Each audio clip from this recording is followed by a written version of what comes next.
అండి అందరికి. మేము బాగున్నాం. మీరు ఇంకా బాగుండాలని కోరుకుంటున్నా. అశ్విని కింకర్ ఛానల్‌కి స్వాగతం అండి. మనకి వీడియోలయితే కొంచెం లేట్ అయిపోతున్నాయి గదండీ! మేము ఇప్పుడు వీడియోలు పెట్టి 4 రోజులు అవుతుంది.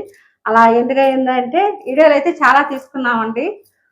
ఒకటే ఫోను పోతానా ప్రాబ్లమ్ ఫోన్‌కి స్టక్ అయిపోయి వీడియోలన్నీ డిలీట్ అయిపోయినాయండి. అందుకని వీడియోలు పెడతానికి కుదరలేదండి. మాకు టైం కుదరలేదు చేసి పెడతానికి. అయితే మనం ఇప్పటికి చాలా పాయసాలయితే తిన్నాం గదండీ! సేమియా పాయసం అని, సగ్గుబియ్యం పాయసం అని, పరమాన్నం పాయసం అని, రవ్వ పాయసం అని, ఇలా చాలా పాయసాలయితే తిన్నాము, తాగాము కదండీ! అసల స్పెషల్‌గా ఒక పాయసం అయితే ఉంది. అది నేను చేసి చూపిత్తాను. చాలా ఈజీ, చాలా సింపులు. దానికి కావాల్సిందేందంటే వేడి పాలుంటే చాలండి. ఇంకా అతి ముఖ్యమైనదేందంటే మనకి సాక్షాత్తు వేడికొండల స్వామి గారు ఉన్నారు గదండీ స్వామి. ఆ వేడికొండల స్వామి లడ్డుతో పాయసం అండి. ఈ పాయసాన్ని ఎలా తయారు చేయాలో నేను చూపిస్తాను. చూసేద్దామండి. ఇప్పుడు ఆ తిరుపతి లడ్డు పాయసం ఎలా తయారు చేసుకోవాలో చూసేద్దామండి.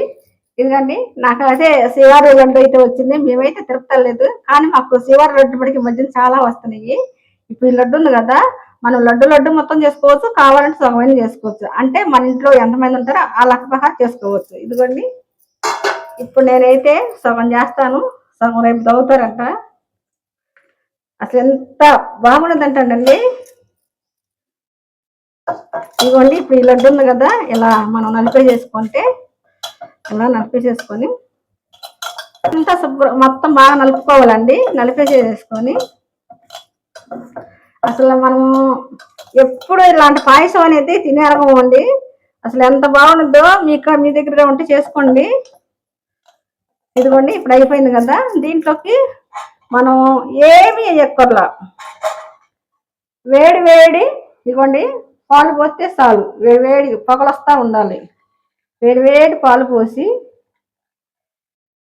చూసారండి కలర్ చూడండి. మనకి తిరుపతి స్వామి లడ్డులో ఆవు నెయ్యి, జీడిపప్పు, కిస్మిస్లు, యాలక్కాయలు అన్నీ ఉంటాయి కదండి. పటిక, పచ్చకర్పూరం. అసలు ఇంక మనం ఏమి ఎక్కలేదండి. ఇలా పాయసం చేసేసుకొని ఇక మనం తినేసేత్తమే. అసలు ఎంత అమృతంలో ఉండదంటే నాకు ఎలా తెలిసిందంటే మా అబ్బాయి వాళ్ళ పెళ్లి వాళ్ళు ఎవరో పంపించారంట. వాళ్ళు ఇట్లా చేసుకొని తిన్నారంట. అబ్బాయి అంత అయితే తీసుకొని వచ్చాడు నాకు. అసలు టేస్ట్ చూస్తే మటుకి చాలా బాగుందండి.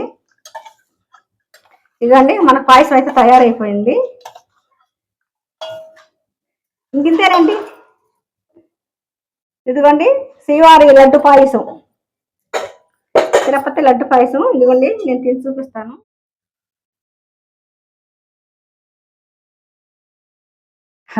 ఎంత అమృతంలో ఉందండి అసలు నిజంగా. ఇలా మనం పెద్దలకు కానీ పిల్లలకు కానీ ఇస్తే పాలు కూడా కలుస్తాయి కదండి. ఇట్లా పోషకాలను కలుస్తాయి కదా. ఒక జలుబు చేస్తాం కానీ ఏముండదండి. చాలా బలంగా అడగండి.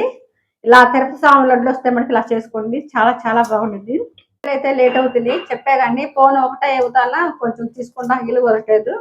మేము పెట్టిన వీడియోలో కొంచెం మీరు సపోర్ట్ చేస్తే ఫోన్ తీసుకుందాం. సపోర్ట్ చేయండి, లైక్ చేయండి, షేర్ చేయండి. మా శ్రీవారు లడ్డు పాయసం అంటే కాలిపోతుంది. ఇదిగోండి శ్రీవారి లడ్డు పాయసం అయితే. ఇదైతే చల్లారించుకొని తాగితే ఇంకా చాలా అమృతంగా ఉండదండి. లేదా మీకు వేడివేడిగా తినాలంటే వేడివేడిగా తినొచ్చు, చల్లార్చుకొని తినొచ్చు. పసిపిల్లలకి మటుకి చల్లార్చినాక పెట్టండి. మనం పెద్దవాళ్ళు అయితే కత్తి వేడి పడతాము. ఇక అయితే మటుకి మా శ్రీవారి లడ్డు పాయసం అయితే తయారైపోయింది. సరే లైక్ చేయండి, షేర్ చేయండి, సబ్స్క్రైబ్ చేయండి. మాకు లడ్డు పాయసం ఎట్లా ఉందో మాకు కామెంట్లో చెప్పండి. సరే అండి.